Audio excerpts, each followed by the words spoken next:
Bonjour, bienvenue dans la capsule numéro 8 d'AutoCAD où je vais parler de texte, d'annotation dans notre projet. Alors, donc dans ce projet, déjà, nous avons posé une, voilà, une donnée qui s'appelle un champ, CHAMP, pour indiquer donc la surface en mètres carrés.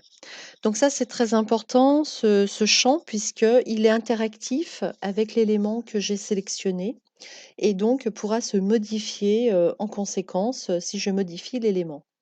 Alors, par exemple, je vais vous montrer si j'ai besoin de faire une surface pour indiquer le mètre carré de mon espace de repas.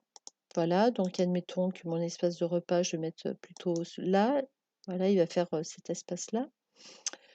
Donc déjà, première chose, je vais me positionner sur le calque trait de construction, voilà, ligne de construction.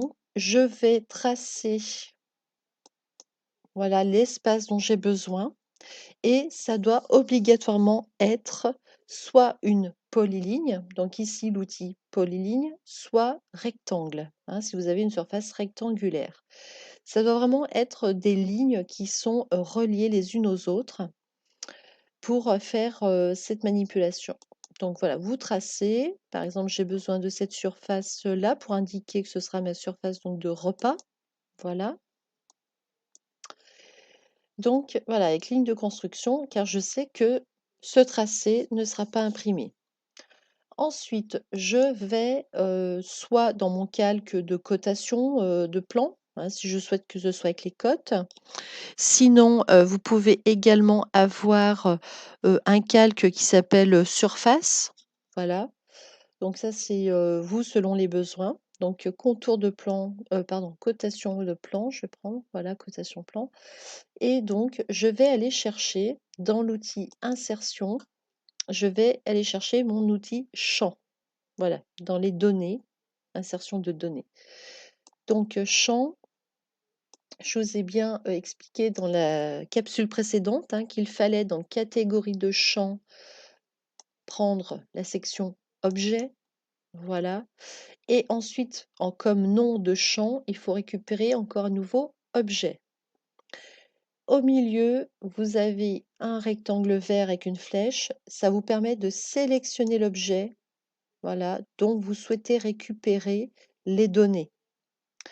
En cliquant sur la polyligne que vous avez tracée, vous aurez ici énormément de choses possibles, voilà, que vous pouvez récupérer, comme la longueur, comme l'épaisseur de ligne, le calque, par exemple, la couleur, le type de ligne. Là, il me faut l'air pour avoir le mètre carré. Ensuite, à droite, dans la dernière colonne, on a l'aperçu de notre élément. On peut se mettre en unité courante, mais voilà, vaut mieux se mettre en décimale. Précision, 2 chiffres après la virgule, bien sûr.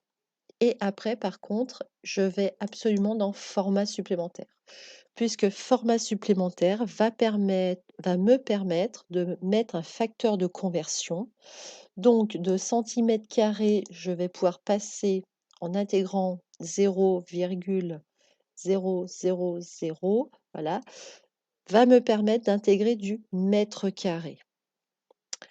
Donc, le préfixe va vous servir à nommer la pièce. Je vais mettre espace, par exemple repas. J'appuie sur la barre espace pour créer. Vous voyez dans mon aperçu, vous allez créer un espace. Voilà. Et dans le suffixe, c'est pareil. Je vais commencer par un espace pour me détacher de la valeur. Et je vais taper mètre, donc M, et carré, le petit 2 de carré. Une fois que ça c'est fait, vous faites OK, OK, et vous cliquez donc, voilà, là où vous souhaitez poser votre texte. Alors, ce texte est très petit, on va avoir besoin de l'agrandir. Donc, je double-clique dessus, voilà. Vous voyez, en double-cliquant dessus, je rentre dans l'éditeur de texte qui s'ouvre de manière automatique. Je sélectionne, voilà, je fais une sélection de mon texte. Et en haut à gauche, vous allez pouvoir donc agrandir ce texte là dans la taille. Dans le style, hein, vous pouvez lui donner justement un style de texte et vous pouvez aussi agrandir la taille. Donc je vais mettre 8. Je valide par entrée. Voilà, donc je vois mon texte s'agrandir. Et ça me permet donc de fermer après en haut à droite. N'oubliez surtout pas de fermer l'éditeur de texte. Ce champ, qui est un texte relié à la polyligne, hein, va pouvoir être modifié, bien sûr, si je modifie ma polyligne. Donc, par exemple, on voit la différence entre du simple texte écrit avec l'outil texte, hein, d'un texte relié à des données, tout simplement parce qu'il est sur un fond gris. Ce fond gris, vous pouvez le laisser. Il ne s'imprime pas, d'accord? Donc, laissez-le ainsi. Maintenant, si j'agrandis ma polyligne, puisque finalement mon espace repas, je veux l'agrandir. Donc je sélectionne ma polyligne, voilà, je clique au milieu et je tire, voilà, j'étire ma polyligne. Donc mon champ, lui, ne s'est toujours pas mis à jour, hein. Et ben, dans le groupe de fonctions des données, à côté de l'outil champ, vous avez là le champ avec une double flèche verte, mettre à jour les champs. Et donc, si vous sélectionnez votre champ, vous pouvez comme ça le mettre à jour. Donc, vous avez vu, étant donné qu'il est bien relié toujours à cette polyligne, en sélectionnant le champ, j'ai pu le mettre à jour.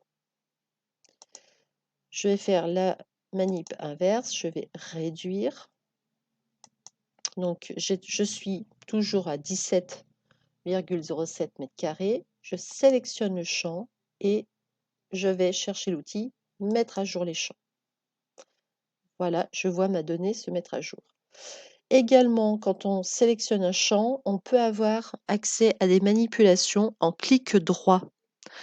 Donc, alors, faut bien rentrer, pardon, faut bien double-cliquer, voilà, sélectionner votre champ, faire un clic droit, et là, vous pouvez le modifier, le mettre à jour, le convertir en simple texte. Vous pouvez également importer des symboles en plus.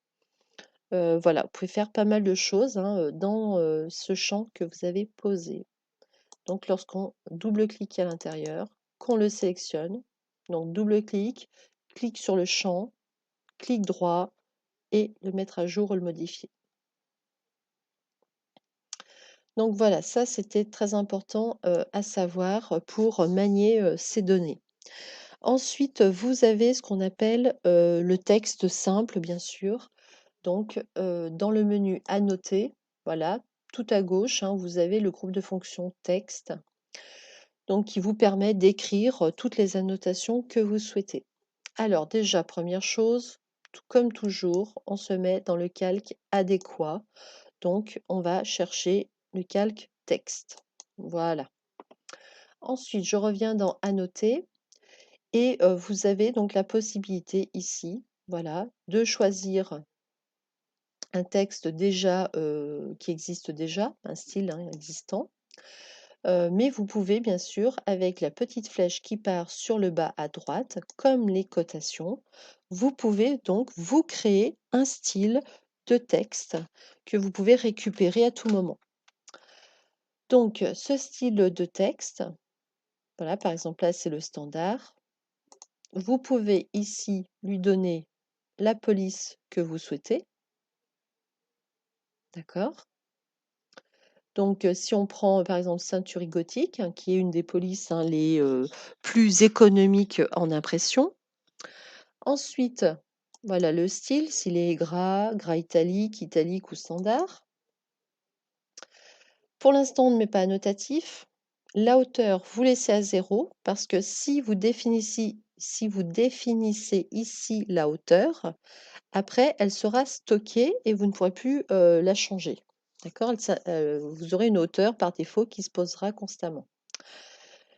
Vous laissez le facteur de largeur ainsi, voilà. Et donc, vous pouvez comme ça vous créer des nouveaux styles.